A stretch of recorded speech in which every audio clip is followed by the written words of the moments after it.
The Samsung Galaxy Book3 Pro 360 versus the Book3 Ultra, two 16-inch laptops with large trackpads, OLED displays. However, one is a 2-in-1 laptop, great for digital artists, designers, and photographers who want to use a pen to work on their art, photography, or design.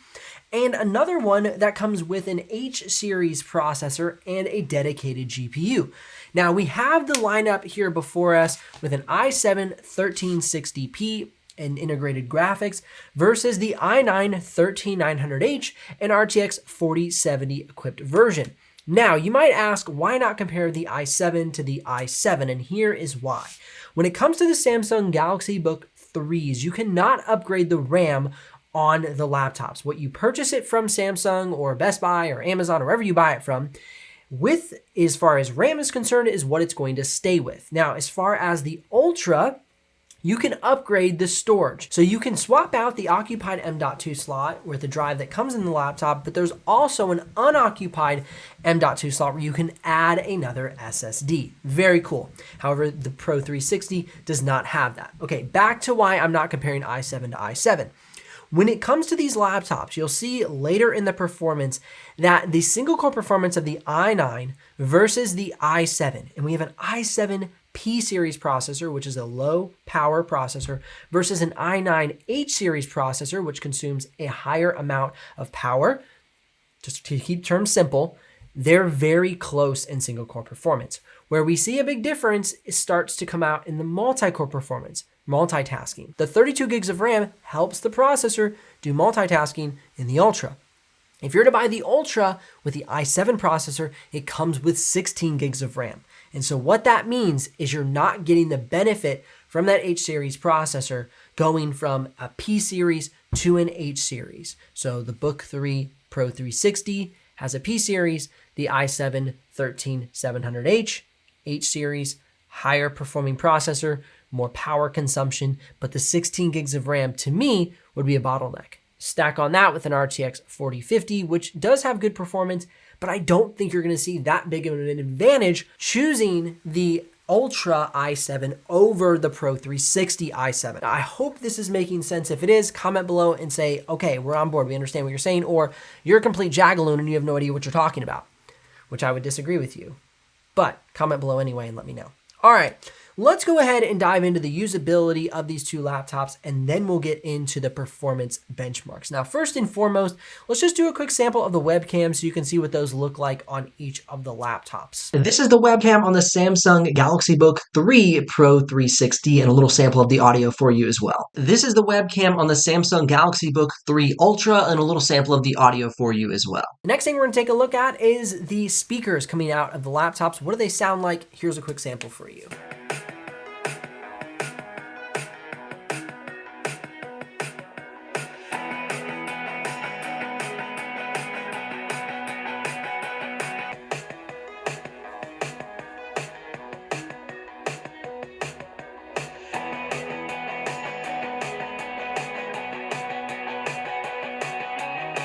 And as far as the noise tests are concerned, the trackpads on these two laptops are identical. The keyboards are identical as well. It's just a thicker chassis that the Ultra has. But for the sake of the video, here's a quick sample of me using each of the keyboards and trackpads so you can hear what they sound like.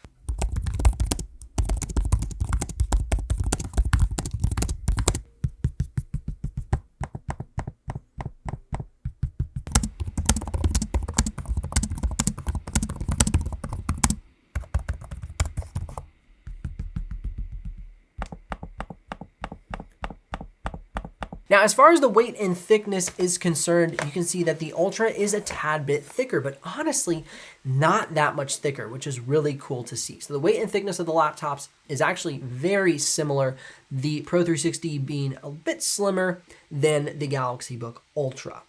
Now, going ahead and looking at the build quality of the laptops, very similar assembly on the bottom of the laptop. You can see they fit the bottom cover into the side panel very nicely, just a bit thicker chassis. And of course, the speaker grills are the same as well.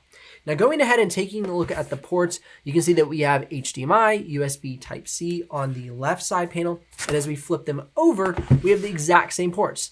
We have a headphone jack, USB Type-A, and a micro SD card reader. So these laptops are very similar, besides the weight and thickness and the components that are fit inside them, as well as the 2-in-1 capability touchscreen that comes on the Pro 360 versus the Ultra, which is not a 2-in-1 touchscreen laptop. Now, in regards to the brightness, color accuracy, and color gamut range, you can see the results coming up on the screen for each of the laptops right now.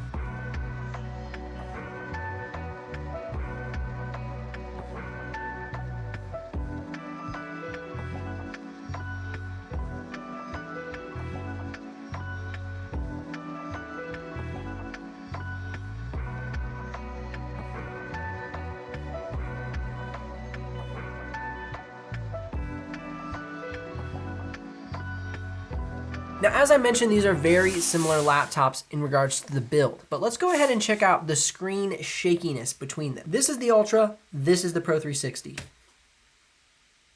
So you can see that the Pro 360 has a little less screen wobble to it, and let's check the screen flex. Versus, it seems like the singular hinge on the Ultra creates a little bit more screen flex than the dual hinges on the Pro 360. Now let's talk about the battery life. For me, the i7 1360p inside of the Pro 360 is a much better choice. It's a low power processor, and by low power I mean low power consumption compared to the higher power consumption of the i9 13900H. So if you're looking for battery life on the go friendly, I definitely recommend going with the Pro 360, which is another reason why I would recommend doing the Pro 360 over the Ultra i7, because you're going to get maybe a bit better performance but less battery life by choosing the Ultra i7 over the Pro 360 i7. And I don't think the performance benefits are going to be enough to make up for that, which is why if you go for the Ultra, I'd go i9 32 gigs of RAM with the RTX 4070. Now again, if you're curious about the exact pricing and availability, I'll put links in the description below. If you do make a purchase through those links, I'll get a small commission, but at no extra cost to you. But of course, that's what keeps this channel alive and the helpful content coming your way. Without further ado, let's jump into the performance benchmarks. As I mentioned earlier, you can see that for the single core performance, it is really close between the Pro 360 and the Book3 Ultra. Only about 100 points between the two laptops. However, as we move into the multi-core performance, you can see they start to spread out. We have about 3,000 points difference for multi-core performance. Cinebench R23 single core, same thing. Not much spread in the single core performance, but much more spread in the multi-core performance for Cinebench R23.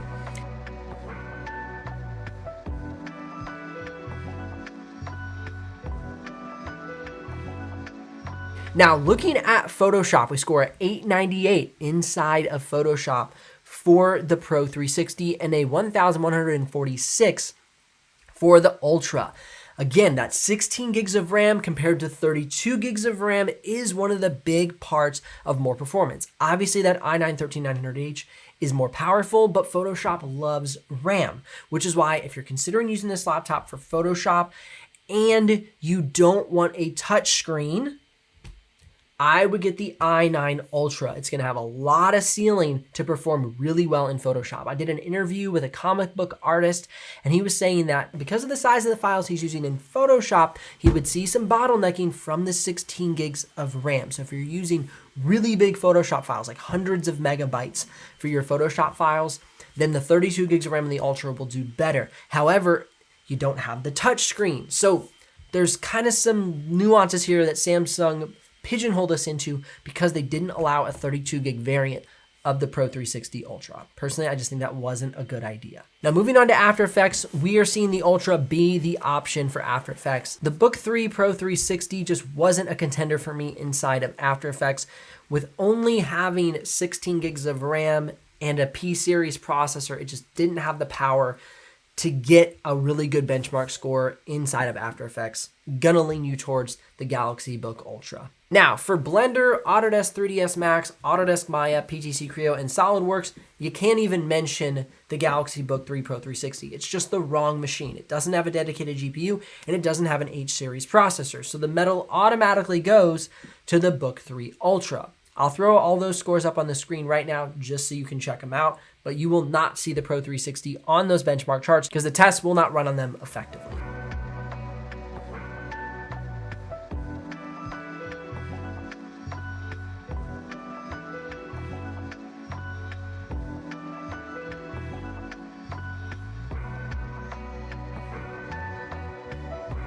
in regards to video editing in Premiere Pro, 6K B-RAW is not going to be the best idea on the Pro 360.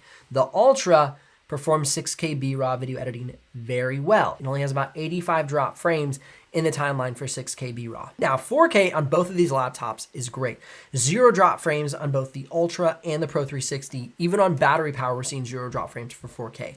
Now, the export times for 4K are solid. We're seeing a 2-minute and 32-second export time out of the Ultra and a 3-minute and 47-second export time out of the Pro 360.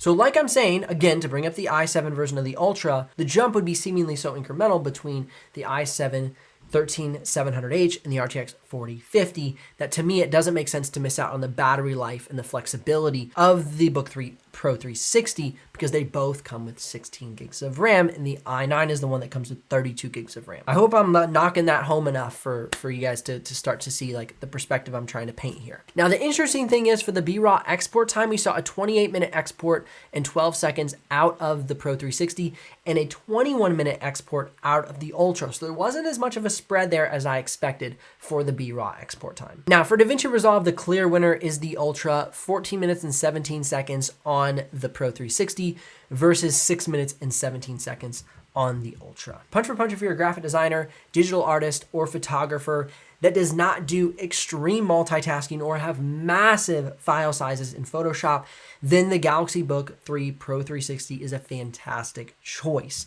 And even if you're a 4K video editor, the timeline is smooth playback, you got great export times, it's a fantastic laptop. And you could even sneak in a little 6K there if you wanted. However, if you're a huge multitasker, you have very large Photoshop files, and you don't need a touchscreen, perhaps you could grab a Wacom tablet, connect it, and use that as your drawing tool, then the Ultra is gonna be the way to go. It's gonna have much better multitasking, much more ceiling with the 32 gigs of RAM inside of Photoshop, which is ultimately gonna create a better machine for you. If you're doing 6K video editing, B-RAW, definitely gonna be a great machine as well. Blender, Autodesk 3ds Max, Maya, PTC Creo, SolidWorks, architecture, the Book3 Ultra is gonna be the way to go. Overall, love the build quality on these laptops. They have fantastic color accurate OLED displays, large trackpads, really good product for the money. I know they're a little on the high end as far as the price is concerned, but you are paying not only for the components, but for the build quality, the screen, and the overall package that you receive when purchasing a laptop of this type. Links in the description if you're ready to make a purchase, and of course, click or tap the screen if you're interested in learning more about either of these laptops. I'll see you here in the next one.